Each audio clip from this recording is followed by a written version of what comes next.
Hi everyone, my name is Ahmed and welcome to another episode of the Desi Thumkaa Podcast. Today we have a very special guest with us, my best friend Handal Hussain. Hi Handal, how are you doing? Hey Ahmad, I'm doing good. How are you? I'm doing good too. So to start off the podcast, I would love you to tell our listeners and the viewers just a little bit about yourself. Sure thing, sure thing. So my name is Hundal. I'm basically currently working in IT. However, I studied filmmaking from National College of Arts, which is one of the oldest schools in South Asia. It's an art school. And I'm doing some part-time acting. I do a lot of writing, and yeah, that's about it. Yes, and one of the main reasons that I wanted to bring Handal onto the podcast is because Handal is very intertwined with the art industry, the media industry in Pakistan, and I think he'll be able to give us an incredible insight into the in and outs of like mostly more so Lollywood, but a little bit of Bollywood as well, and his time just being in the industry. So to start off, Handal, like the first question I'd like to ask all of my guests is, what comes to your mind when you think of the word Desi? When I think of the word desi, I think the first thing that kind of pops in my mind is spicy, and not just Mm. like the spices and not just the food that we eat, but in general, like desi people live really spicy lives. It's very rich, it's very colorful, it has a lot of flavors coming from like dating back to like we have a lot, our roots are spread like all over and they come from like all over the world. So we have Persian roots coming from the Mughals, and then we have like these really authentic Indian roots. We have roots coming all the way from the Indus Valley, which is one of the Mhm. oldest recorded civilizations in history. Then we also have colonial roots now, and now with the changing time, the roots are just like constantly. We have like a lot of intertwining of roots, and like what roots mean for like different generations is very different. Mhm. For me, for example, my roots might be studying in a very colonial school and then consuming a lot of like American media such as like Disney Channel. I grew up watching Disney shows. So like Mhm. my roots have this inherent American, flavor as well. And when I pass Mhm. it on to my kids, it's going to be completely different. Mhm. So No, yeah, that's spicy. amazing. Yeah, I love that word. Like, I think that's such a great word to describe Desi people. And like you said, not just because of the spices, but like overall, like how our culture is just so rich and so colorful. And I think you described it brilliantly. So, just piggybacking off that, Handal, is Desi a word that you identify with? And do you consider yourself a Desi person? Oh, for sure. I think for the longest time, I think even as a kid, like I fully knew I was like a very desi kid, especially growing up with like very hoity-toity boys in our school, Mm. including you. So like I knew exactly like I may or may not be the black sheep in the situation because like I grew up in a very desi household, considering like my family is from the south of Punjab, which is a province in Pakistan. We're not even from like a cosmopolitan or like a metro city like Lahore. And I'm like the Mm. first generation Lahori, but like that desiness has always been in our household. And then going into a very elite school where desiness is not really celebrated and they're just Mm. trying to turn you into this Cambridge person. So yeah, but I've Mm. always like I think I was more closeted Desi growing up, but I think as I grew older, it just became like really, really hard to keep the Desi in. And then I think now, so I Mm. fully embrace the Desi. Like my a lot of my thinking is Desi, and then a lot of the media that I Mm. consume has always been Desi. I've grown up watching Mm. Bollywood. I've grown up watching Pakistani media. So yeah, it is Mm. very, very Desi, and I am very, very Desi. Yeah. No, I think I absolutely love the word that you used, closeted desi, because I think that's such an interesting thing to talk about and so relevant because to our listeners and to our viewers, so Hashim, Handal, and I are like best friends, right? Like we grew up together, we went to HSN together, and Hadal described it like very, very well. Where like me and Hashim touched a little bit about this in our podcast as well. Of like the school that the three of us collectively went to, HSN College, was in Hadal's word a very hoity-toity place, and like they were trying to in many ways suppress our desiness and bring in our inner. I don't want to say colonial roots, but like more the emphasis on speaking English and acting more Western. And Handal was actually one of the main reasons why I even started to get in touch with my Desi roots, right? Because for the longest time, Hashim and I had been best friends. We had very similar values. We were very westernized. But I want to say in my second or third year of high school, that's when I had the incredible opportunity to meet Handal, right? And off the bat, I could tell that Hadal was so much more confident and comfortable with his desiness in the ways that he was able to express it. I remember your Urdu was so much more eloquent and well spoken than any of us, right? And even though I think you might consider yourself a bit of a closeted desi at that time, I think for people like me and Hashim, you were so open and expressive in your desiness and your rules, and that was something you never tried to hide. And I think that's something that we all love about you so much, right? Especially as we mature and come more into ourselves. And Hadal was also, like I had said previously, one of my first, like, I think Hadal helped me dip my toes into the Desi culture. I remember one of the first things that Hadal and I ever did as friends was that Hadal and I used to go to this tuition center together, which basically, like in Pakistan, there's this very big concept of taking additional classes after school to just help you more with your studies. And oftentimes, like you'll go to these classes with your friends and people you may know from your school.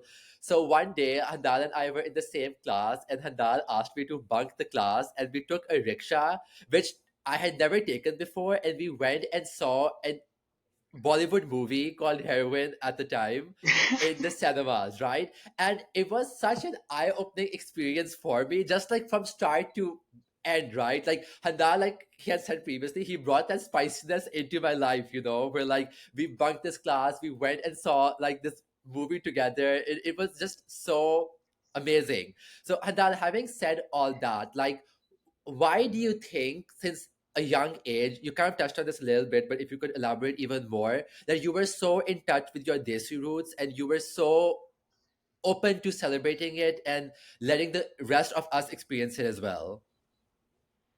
Okay, firstly, you've made me sound like such a bad influence, and like I you really are, hope you your were, you mom always were. forgives us now. I don't want your mom finding out what we did back in the day.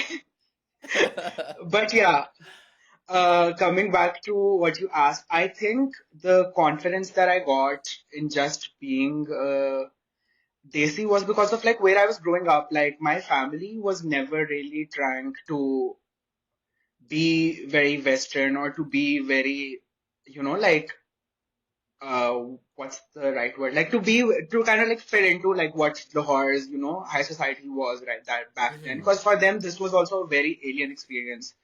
My mom is from a small town called Gujranwala. My dad is from the south of Punjab, near mhm, Bahawalpur. So like for them, the city, they only moved to the city to kind of like get us educated, and then they decided they just want to spend their entire life here. But yeah, for them it was very alienating. So like the western part of it was actually very different for them. So ghar pe, mhm, like at my home, everything was very desi, everything. Funnily, we did not really speak a lot of Urdu in my house. It was either Saraiki and Punjabi or directly to English. So, like, even mhm, my parents were surprised at how well I can talk in Urdu because no one was talking to me in Urdu at home. I think I mhm, learned most of my Urdu through like Bollywood movies and Pakistani dramas and just like in general, like, because no one was talking to me in Urdu and no one was talking to me in Urdu at school either. mhm, So like it was either English at school and then at home it was Punjabi, and if we would jump from Punjabi Saraiki to English. So that's mhm, all we were conversing and we were not, whenever we spoke Urdu at home it felt very forced because it's not my parents' mother tongue. mhm. Right. So yeah, so I think the desiness was always like a part of my life, and I think my parents just had like ingrained enough confidence in me to just be like who I am. I wouldn't like they weren't pressuring me to talk in English, like which I see with in a Mhm. lot of kids growing up, where Right. their parents are kind of like pressuring them to, even if it's not coming to them naturally, they're pressuring them to talk in English to impress other people. And Mhm, like that was never the case at my house. Like they were like talk in whatever you're comfortable with. mhm. Talk in No. your, mother tongue, talk in Punjabi, Yeah. talk in Saraiki, talk in whatever, just talk. Uh, Mhm, so like yeah, it was never. I think since so I wasn't getting this pressure from home, so I wasn't really like reflecting it outside. I never thought it was weird to be Desi. I think much Hmm. later, maybe in my teens, I was a bit more conscious because I was surrounded by like brats. Hmm. But other than that, I think most of the time I was just very happy and I was living in my own bubble. And honestly, I had Right. no idea what was going on around me. I Hmm. was in my own little bubble. I was doing what fit me best. So, like, yeah, Hmm. I didn't realize I was being Desi or not being Desi. I was just like living, vibing. Yeah, no, you were just authentically being yourself, which I think Uh, I think it might be like a privilege that you were able to like understand that concept at such a young age and you've taken that throughout your entire life. You know, like I can easily say that Handal is one of the most authentic people I've ever met in my entire life. So just talking about, like your childhood and coming into HSN college, which we've talked about, our school, which was a very different environment, right? So yeah. was there ever a time that you felt, I don't want to say like different, but out of place being in HSN where like everybody was being forced to conform to like this Western ideology, right? And like, did that make you uncomfortable? Were you in some ways made fun of for maybe perhaps not conforming to that and just being more desi? And like, did you growing up and like going through the entire schooling system in HSN, why did you personally feel that people were so stuck up on like acting more Western and not accepting their Desi roots? I think I might not be very well aware of if I was being like, made fun of for being very desi because like the weird thing is that my English was also really good, surprisingly. I Hmm. don't know how, but I think because I read a lot as a kid, so like Right. I was like at one point I was winning like those best Urdu essay writing competitions, where Right. then I was also Hmm. winning best English essay writing competitions. And Hmm. I don't know, somewhere I was just kind of like in the middle of both languages. So no, I growing up like in HSN, I did not really feel very left out with my desiness or with like Hmm. my like Western side. It happened later on, like when I started working, because I think HSN had kind Oh. of developed this thing that HSN had made me too Western for like the real world in Pakistan. Like when you start Hmm. working, now I think in English, like even if I want to converse in Urdu or Punjabi or Saraiki, I first process my thoughts in English, and which is something I realized. Consciously, I realized that whatever I need to say, even if I want to talk in Urdu, I first say it in my mind in English, and then I translate it Hmm. into Urdu. Hmm.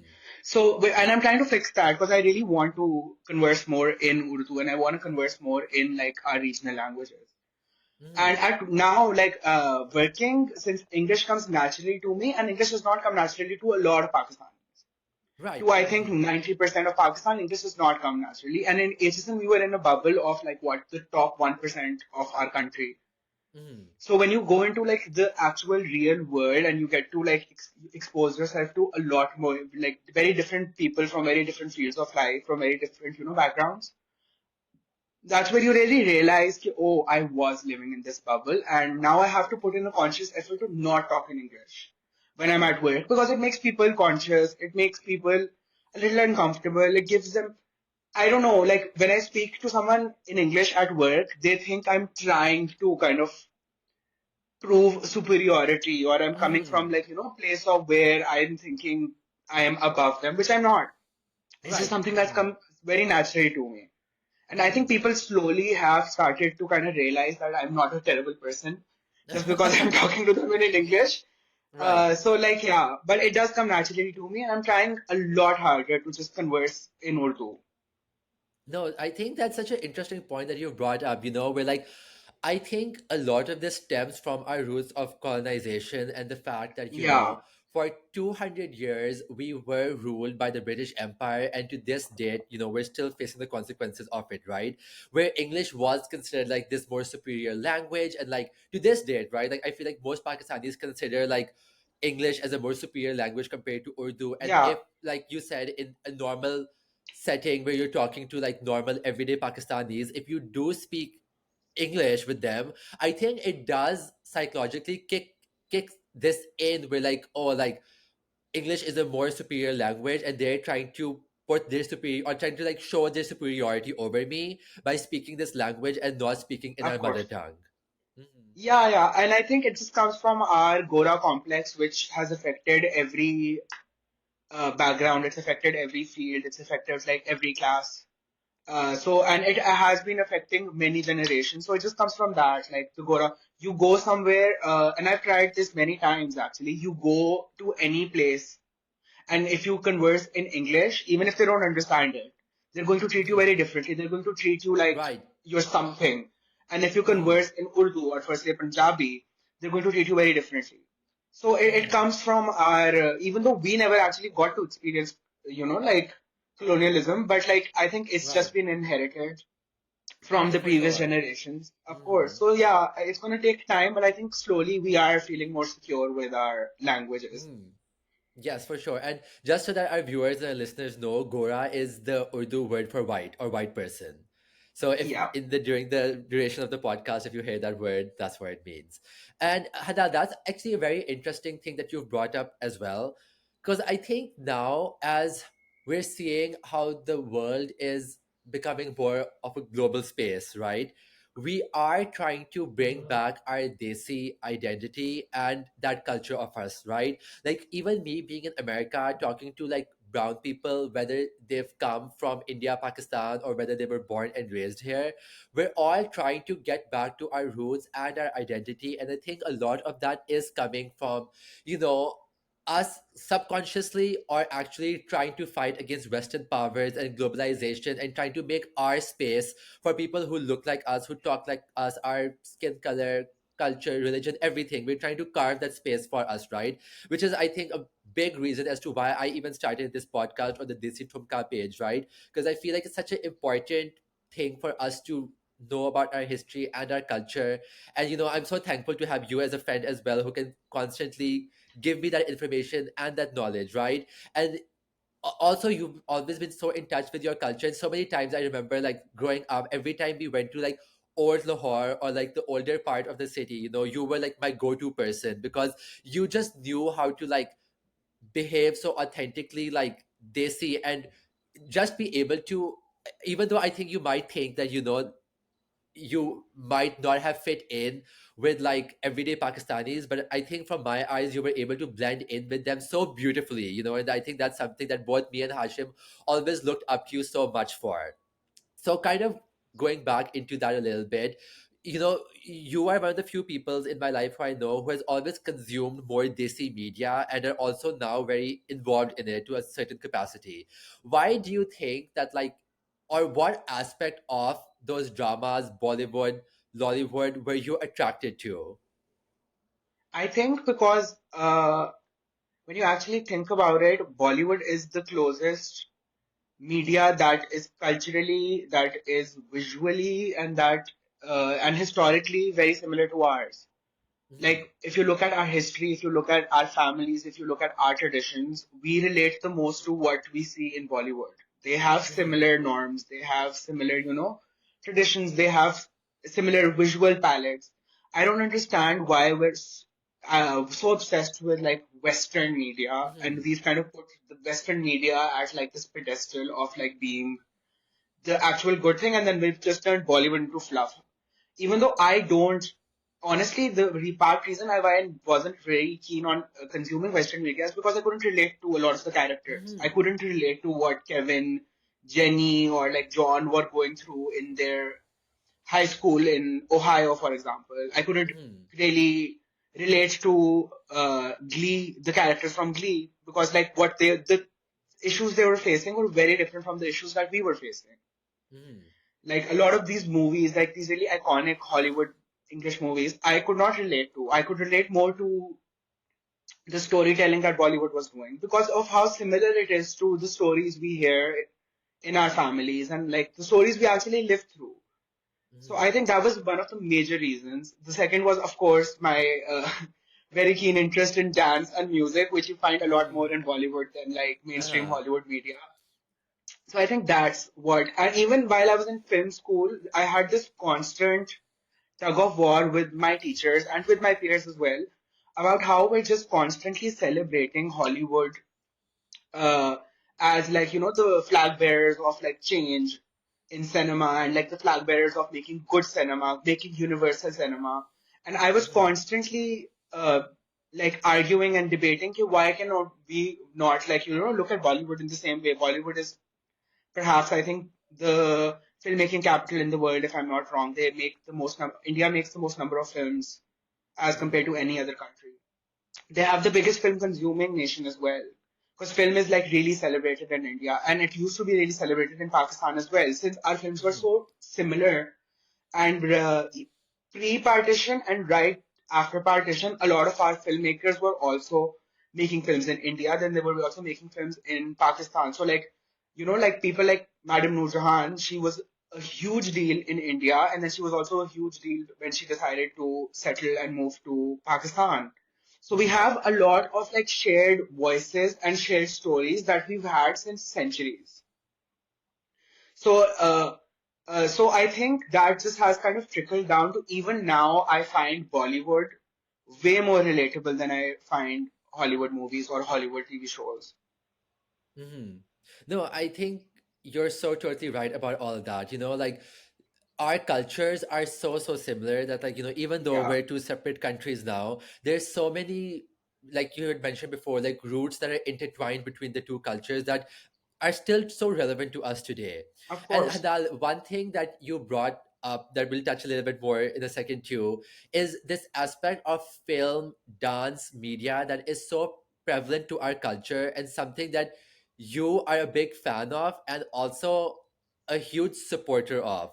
Handal is one of the best dancers I know, and I think most people can contest to this, that Handal is an incredible dancer when it comes to more like Eastern styles of like Bollywood music, Pakistani music. And there are a few videos of Handal that have gone viral over the years on Oh Instagram God. and other media of Handal's dances, and like people copying his dances and like asking him. Like Handal was also the main choreographer for my sister's wedding, where he taught me and Hashim all of our dances. So, Handal, how did you get into this medium of dance and continue to this day? Funnily, I was always really into music, and like since we I was consuming a lot of Bollywood growing up, so every Bollywood movie back then had big dance numbers. And credit where credit is Mhm. due.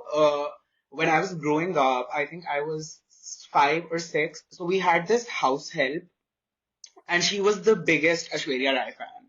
And Mhm. back then, you could call your television cable channel, and you could like vote for whatever film you want to get played. Uh-huh. So every day, my parents were working, so they would be gone a lot of the time. So it would just be me and the house help, and like my sisters were probably in school, or I don't know where they were at this point. Uh, and she would just make me watch back to back Aishwarya Rai movies, Aishwarya Rai songs. Like to this day, like the memory, and then she would dance, and then she would make me Uh-huh. dance as well. So we would just spend the afternoon dancing on Aishwarya Rai songs. And to this day, the memory of her dancing in my parents' bedroom is like etched in my brain. So I think she honestly played a major like role in my fondness to Bollywood. And then I think Mhm.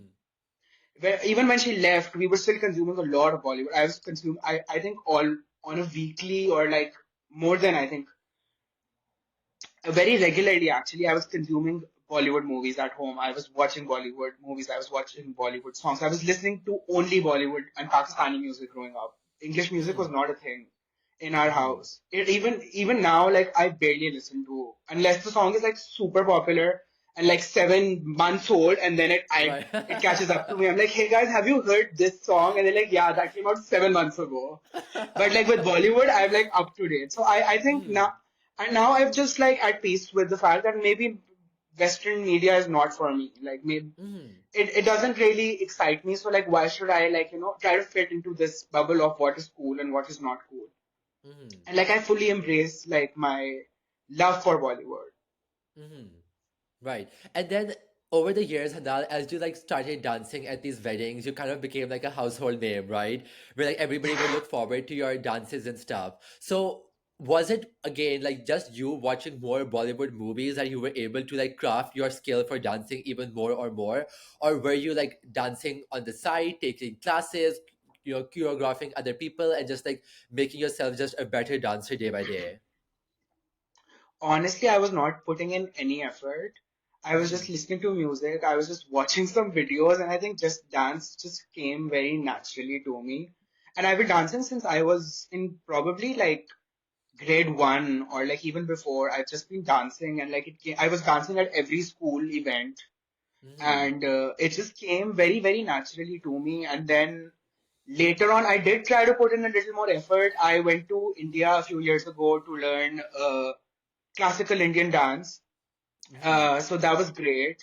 I don't really get to practice that a lot in Pakistan since we don't really celebrate classical Indian dance as much as like India does. So we Mm-hmm. don't really have a lot of like I learned Bharatnatyam, and like Pakistan does not have a lot of Bharatnatyam dancers or even like a lot of places that could like help you kind of further explore and improve your craft in Bharatnatyam. So I did that, and I did that just in time, fully for myself. I was like, this is not something that I want to do to kind of prove anything or anything. I just wanted to do it for having the privilege to learn something that I've been always Mm-hmm. so fond of, and then to learn it, to learn the language. Since cause in classical Indian dances, there's like a whole language you need to learn, where like your hand gestures mean different things, and you have to really, they're very expressive. Mm-hmm. Like South Asian dances are very, very expressive, where you're expressing with your eyes, you're expressing with your hands, you're expressing with a lot, like movements. So I was really honored and like very privileged to just learn that. Mm. No, that's so amazing. And also, Handal, like huge kudos and props to you, because I feel like for so long in our society, like dancing at weddings and dancing in general was considered like a more feminine attribute, even though like dance has Yeah, no gender whatsoever. And yeah, I think you were so much at the forefront of like showing the entire world that like it doesn't matter like what gender you are, like everybody can dance. And I think you were also one of the main reasons why I was so confident dancing at my sister's wedding, because you had paved the way for so many of us to be more open and expressive, like even like with something so small as like dancing at like a wedding. So that's yeah. absolutely incredible.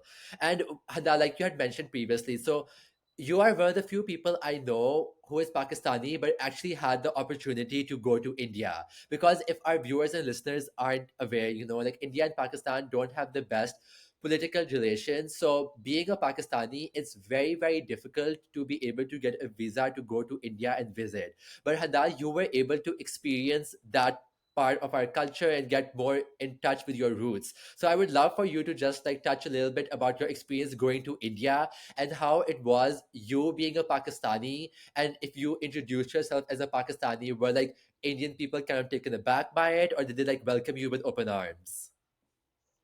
Actually, it felt a lot like what Pakistan, like it felt a lot like home being in India as well, since we're Hmm. so similar. We're so like, and you kind of know, okay, maybe might be very, very similar, but once you reach there, you realize, wow, we are so similar that it's very hard to tell what is Lahore and like, what is Delhi. Like, there's so, Hmm. like, the way we live, the way we party, the way we do a lot of these big and small things. The way we Hmm. think, like the way the general public thinks and the way our general public thinks, it's so similar. So it was, and they were very welcoming. Like honestly, I think Hmm. the fact is that they don't really get a lot of Pakistanis coming to India, just like we don't really get a lot of Indians coming to Pakistan. But Hmm. when we do, we are very welcoming, and they were very welcoming, and it never felt like, oh, we were in a foreign place, and oh, like it was very respectful. They were very welcoming. They were very eager to know more about Pakistan since we don't really have a lot of global recognition. We don't really get to kind of show our actual good, positive side to the world for Hmm. some reason or the other. So like they were really keen on knowing how living in Pakistan is because they had heard like very different stories through media. And Hmm. it was really nice. I got to meet a lot of very interesting people. I was there for I think 21 or 24 days. It was Hmm. very rigorous because I was doing my dance training, and then I got to meet a lot of great dancers there. And the entire dance session. So India hosts this art seminars slash workshops every year, which promotes very like classic Indian art, which could be like fresco, it could be painting, it could be a lot of, it could be dancing, it could be music. So they're really trying to promote it, and they invite other countries who've kind of shared the same heritage as them to Mm. kind of also come and, tap into our historical, our classical dances, because we share a lot of history. We share like, I don't know, centuries of history Mm. together, and we've only been apart for like 76 years. Right. So we've been together for longer than we've been, Mm. Right. Like much, partitioned. So much like we longer. still Uh-huh. share, yeah, yeah, and we share the colonial trauma. So we Mm. share a lot of that, and like so that's why we relate. So like I must be honest, I did stand out. I think more to do with, when you belong to a place, you can really easily tell the other person doesn't through like very, very small quirks of how maybe I was Mm. talking. Like, even if I was trying to sound Desi, I would be talking in Urdu and not Hindi. And like, there's a very Mm-hmm. minor difference in Right. very few words, but like, you would catch on to it. You catch on to them for Like, sure. Uh-huh. yeah, like we say ph, they say ph. So it's like these very small stuff that you catch on to it, and they would instantly be like, "You're not from here. Are you from Pakistan?" I was like, "Yeah." Oh, But yeah, that's so cute. because a lot of these places, like how even in Pakistan, a lot of these touristy places, they charge foreigners more, like the foreigner Right. fee is more than the local fee. So a Mm. lot of these, and since we technically look very similar, so I would always try to kind of like go in as a local, and then a lot of Uh-huh. times they're like, "You are not a local." As soon as I would open my mouth, they're like, you're not from here." So yeah, but we're Oh, very that's so similar, and it cool. was it was a great experience. And my parents have also been to India twice, so like Oh, wow. I think, yeah, yeah, my parents have also been. So like, yeah, we have roots in India. So we had family in India, and like, so we always had very strong roots. So like, my parents have been, and then I got to go, and then Mm. yeah, I hope I get to go again. Also, I'm really looking forward to actually go again. Yeah, no, I mean, same here. Like, I really do hope, like, one day I get the opportunity to visit India Yeah, again, for sure. I mean, not again, but like for the first time. again. So Hannah, again, I wish. So Hannah, another thing that I want to touch upon is so after college, in your undergrad, you actually started off in architecture, but then after some time, you decided that perhaps that wasn't the profession for you, and you switched into filmmaking, right? And you Yeah. went to the National College of Arts, which is perhaps one of the best art-based institutions in Pakistan. So, how was your time being at NCA, and what was the what was the spark in you that made you realize that you had to switch from the profession of architecture to filmmaking? I think as soon as I think during my first semester of architecture, I realized this is not for me. Because when you're graduating, you always want to play it safe. So like, I Mm-hmm. always knew I wanted to be in the field of arts, and architecture always felt like, okay, it's artsy, but then it comes towards a bit more practical side Mm-hmm. rather than studying fine arts or rather than studying film or whatever. So I think I just jumped into architecture for that sake. Okay, oh, it's artsy. I get to like, kind of it's creative, but then it's also practical. But I think Mm-hmm. during my first semester, I knew this is not for me. Architecture is really tough, and I did Mm-hmm. not realize it was going to be this tough. Like as soon Mm-hmm. as you start. But I'm glad because that made me really push myself and actually pursue what I always wanted Mm-hmm. to pursue, which was like filmmaking. And then luckily I got admission in NCA, and yeah, then that was that. And then I studied film for 4 years. And with what's good about NCA is that they don't really just focus on your major; they also kind of expose you to a lot of our culture. And like a lot of these, we every Friday we would be visiting some old architectural site. We would be learning about our cultural music. We would be watching a lot of our cultural films, because NCA is a place that really celebrates our history, our heritage, and Mm-hmm. really, really does respect and is like, putting in a lot of effort to like preserve our authentic history and like our authentic culture, which we're losing a lot because of like a lot of other universities are very westernized, where they're Mm-hmm. following like a British curriculum, and they're teaching you about more Western stuff than like actually focusing on South Asian things. Mm-hmm. Yeah, So yeah, so I think NCA actually made me desier. Yeah. yeah, no, yeah, for sure. I think it's a very good place to go to, like you said, get more exposed to our authentic Yeah. culture. And Handal, how was it for you working in the industry? And I know you don't really work that much in the industry now, but for the duration of your life that you were involved in it, how did you experience it? What were like some pros and cons that you were faced with, and what do you think is also the future of our industry, like the media industry in Pakistan? So I basically when you talk about, like, I made some short films and music videos while I was in film school, and then I was Mhm, also, since I did working for this one of the leading newspapers in Pakistan, and I was working in their film and entertainment, so I got an exposure to like a lot of like that side growing up. So like I got to sit in censor board screenings for like a few of our films, and then I got to meet a lot of, like national celebrities, interview them, and mhm, just like to kind of get to know them, and kind of just to see like the industry from the inside. So I do think we have a lot to do as an industry, since because funnily Pakistan film industry was really, really, really good, and like very, like it was booming in the 60s, mhm, the 50s, the 60s, the 70s. We were really good, and like we were a country that really celebrated cinema.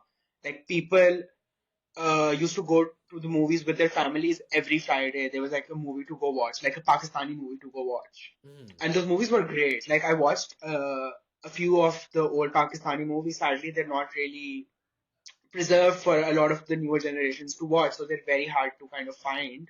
But I did mhm, watch them, and they were really good movies. They were very on par with the movies that were being made around the world in the 60s. mhm, Very, very, very solid, very good stories that I think, and that we've kind of lost now. We're not really making really good cinema. I think we're barely making cinema. In Pakistan, like our films only release Eid to Eid, and we've been mhm, struggling. Other than maybe Maula Jat, which was like one unicorn that came out, which is not going to come out again, also. So like that was mhm. like this one-off case, but that also kind of showed the industry what power one good movie holds. Like Maula Jat did phenomenal, like all across the world. Mhm. Like, so I think that has kind of opened a lot of filmmakers' eyes on the potential that their good films can also achieve. If like the intent is right, and if like the concept, and if like yeah, I think if they make good movies, it's going to reach like a much, much bigger audience, and we should be more focused on like better storytelling rather than like, just like fast money or big Mhm. bucks, or like going for stories that are like, easier to digest, because that's not Mhm. really helping our cinema grow. We're very stagnant right now. A lot of our really good stories are actually being hushed out, like Joyland, which was Right. celebrated at Mhm. Cannes. It was celebrated at Cannes, it was celebrated all around the world, and then it was banned in Punjab. It Mhm. was banned in the city that the film was shot and based in. Right. So Mhm. we don't really have uh, we need to have a lot more acceptance of like different types of cinema. There was another movie by Samit Khusar called Zindagi Tamasha, which never really got to see the light of day. Mhm. It was ready for release a week before its release. It got banned by the censor board, and then it spent, I think, 2 years just being stalled by the censor board, and then eventually the director Samit Khusar had to release it on YouTube, Right. because there was no way his film was going to be shown in cinemas, and it was a really nice movie. It Mhm. was a very moving story, and I'm sad that not a lot of Pakistanis actually got to see it. Like a lot Mhm. of our really, really good cinema and a lot of our really, really good art never really gets to see the day of light. Like Mhm. it just gets stalled. It doesn't get the funding to be made. You have to overcome a lot of hurdles over right now if Mhm. you want to create any sort of art. No, I think you summarized it all so well. And just to give our viewers a little bit of context, the movie that Hannah was talking about, Joyland, I highly recommend all of our listeners, all of our viewers to watch it. It's an absolutely incredible piece of art that I think touches upon something that is so important in our society, and it touches on so many different aspects of our society and tackles them all so beautifully. And like Hadad said, unfortunately, like the movie wasn't able to get a proper release in Pakistan, and like I think it actually had like a bigger release internationally than it did, like Hadad mentioned, in Yeah. this city, in the country that it was filmed in, it was based in the story it was trying to tell. And Handal, kind of piggybacking off that, what do you think we as consumers who want to promote like Pakistani film and media and like put stories like these out there can do?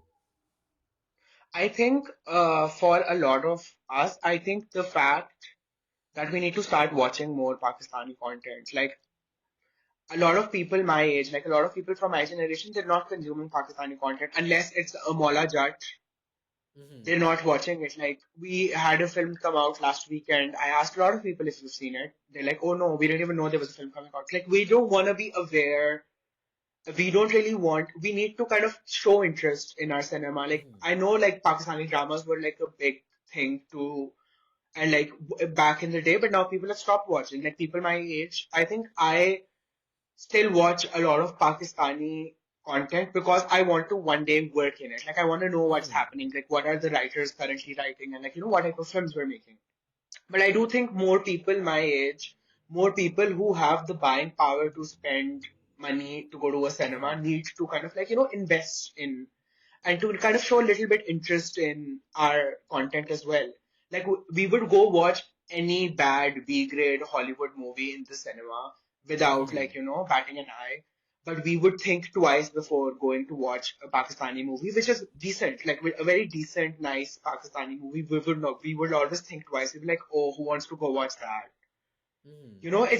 It's so uncool to go watch a Pakistani movie now, and it's like uncool to watch a Pakistani drama. Even though some of them, yes, there are very problematic dramas right now, but like some of them are really good dramas, and some of them are really good movies that are worth to watch at least.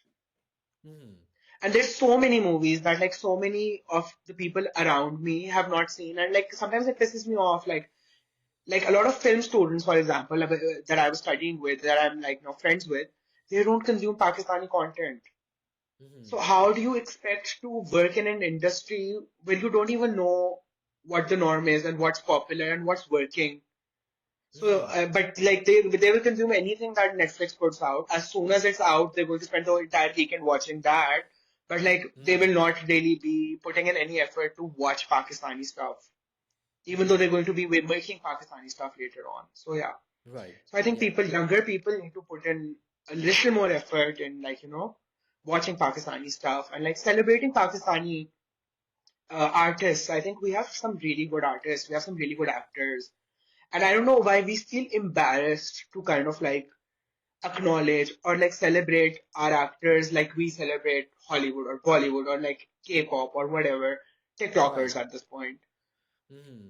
But like we will always feel a little embarrassed of like fanboying over our own artists. Mm-hmm. No, So I, yeah, I I think, think we need to yeah. fix that. No, I think for sure, like how you were saying that it's kind of like up to us and our generation and the younger generation to let the media at large know that, hey, this is something we're interested in. We want to see more of Yeah, our stories being represented both like in Pakistan and internationally to like a wider audience as well, you know? So Hada, you kind of touched on this as well, but I know that you want to return back to the industry, the media industry in Pakistan. When you do get the chance to in the future, to what capacity would you like to come back into the industry, and what would you want to do to change it and make it more how you think it should be represented? I think the capacity. So when you start like I just want to tell stories. So like I always have been really interested in writing, and I Mm-hmm. also but when I was in film school, I got really into art direction and production design. I've also directed a few short films, music videos, and stuff in the past.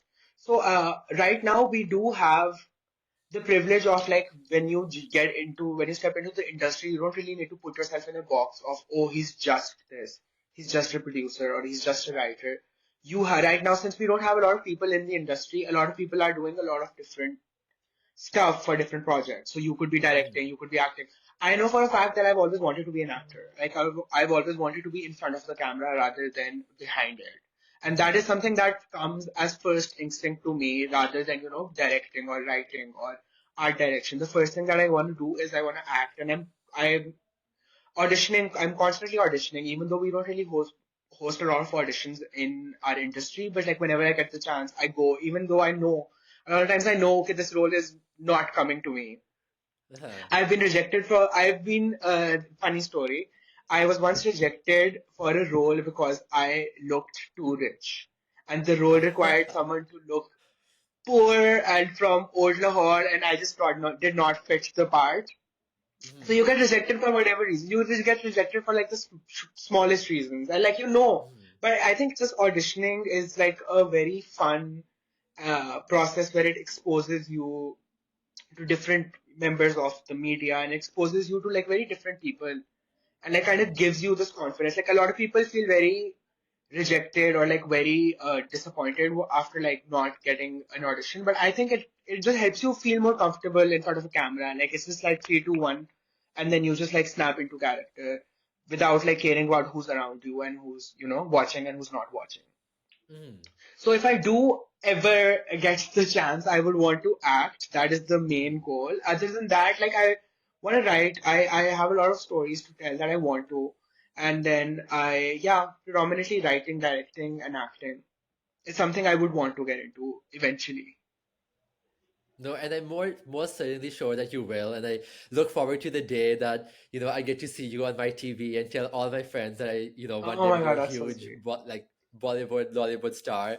And I know, Handal, that you already were actually in a few ads as well. One of your ads that you came in was for the Pakistani mobile company Oppo, which is already, like Yeah. I can show off to all my friends and say, oh, I know a celebrity, which is like incredible. And just shows the world like your incredible acting skills and like you said your skills in front and behind the camera. So, Handal, as we're coming towards the end of our podcast, another thing that I want Yeah. to touch on is your side business, which, if our viewers and listeners don't know Handal also has a very successful candle company called Love Handle. And I have some of Handal's amazing candles Ah. here. And guys, I so highly recommend them. They smell absolutely incredible. I always gift them to my friends when I come back from Pakistan, and all of them love them. And Hadal also gave me this candle that says this kid is an architect. And Hadal's graphic designs for his company are incredible. Hadal has also collaborated with some huge companies in launching some candles.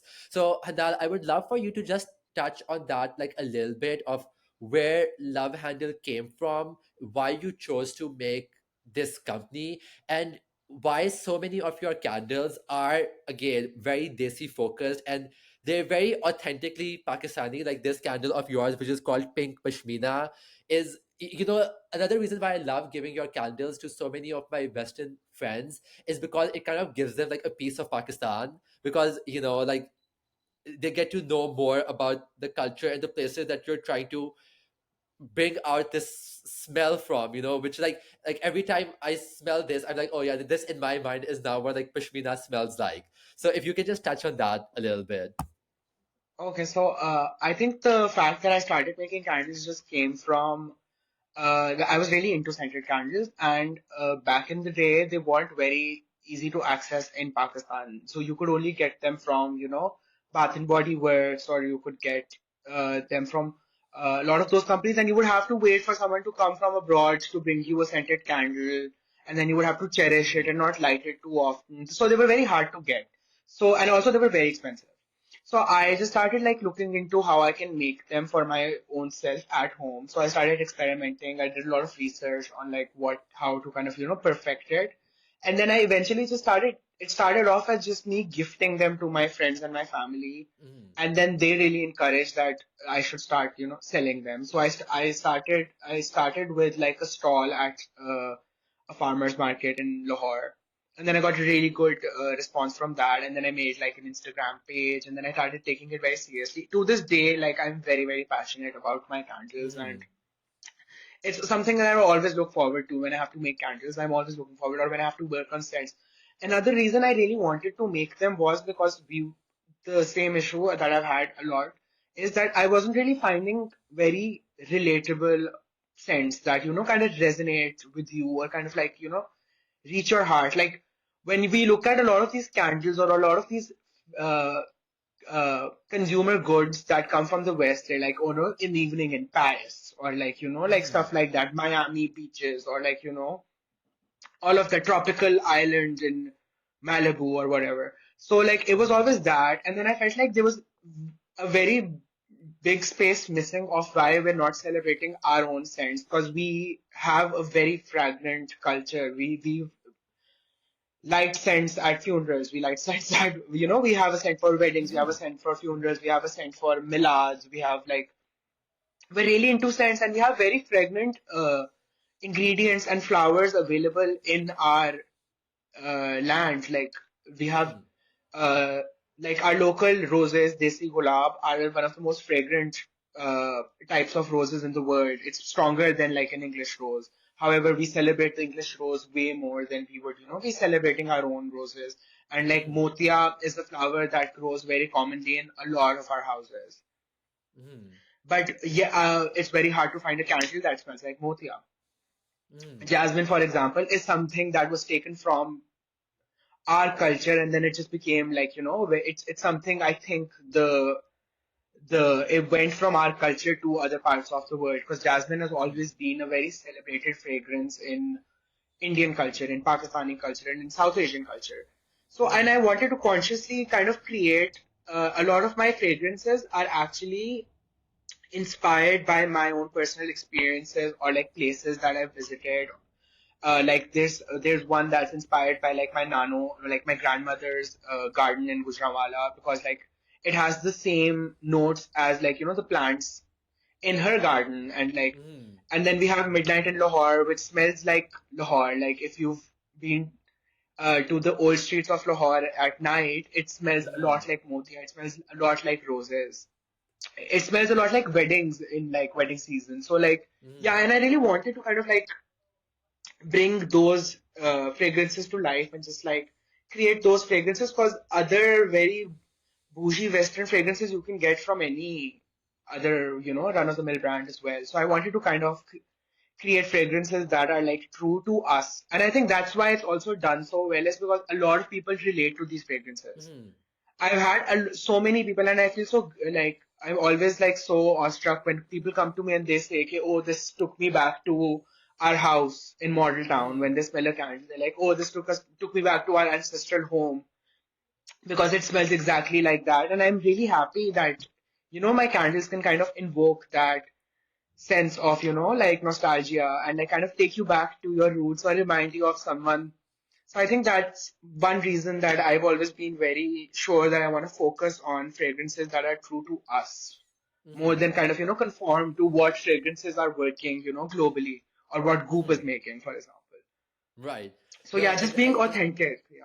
yeah, and I want to applaud you, just seeing how much your business has bloomed over these years. And like, I remember like you were so young and like just going to like the old parts of Lahore, trying to find like these authentic ingredients. And I remember you started off in your home and like, it's Yeah. just incredible to see like the amount of, love you've put into this brand and how incredible it's doing. And I hope it grows even more and more. And I'll be sure to link your Instagram page, in the bio for our podcast on YouTube and Spotify so people can go and look at your page and hopefully order as well and get just a little bit the Yeah. scent of Pakistan like for themselves as well, Yeah. And like I said before, like when I light Handal's candles, I always get compliments on them. Like Handal was saying, they always take me back to Pakistan and they're like such incredible scents that he's captured so beautifully. So I greatly applaud you for everything you've done, Handal, you've been doing so Thank far and you. everything that you will do in the future. And as we come towards the end of our podcast, Handal, is there anything else that you would like to plug, where people can find you, what you hope to be doing soon, anything like that? I think if like anyone wants to find me, they can connect to me on my Instagram. I have a public profile, and then I actually share a lot of like my very desi experiences on my Instagram as well on my Mm, stories. And then I'm always on the lookout for like art that's coming out from Lahore or coming out from Punjab. Like even the art behind me is everything Mm-hmm. that I've collected from artists in India and artists in Lahore. These Mm-hmm. very small artists, and like it's very culturally close to my heart and culturally close to a lot of our history. Mm-hmm. So yeah, I think my Instagram is where people can connect to me, and if anyone wants to discuss anything art or media related, you're more than welcome to, as long as it's desi. And now for our viewers and listeners, can you just tell us what your handle is on Instagram?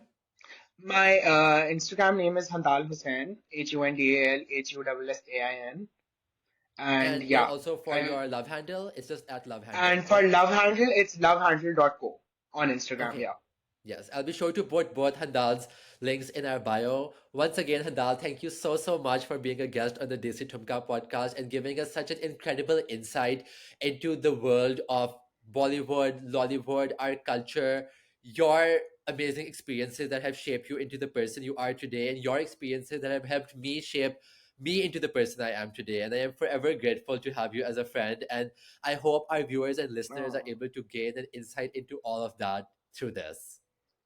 thank you, and I'm really happy you're doing this, and I hope a lot more desi people all across the world can actually relate to it, and kind of hear their own voices and hear their own stories. Mhm. No, So thank you. That thank means you a for lot. having me. Yeah, Of course, of course. Thank you. Bye. bye.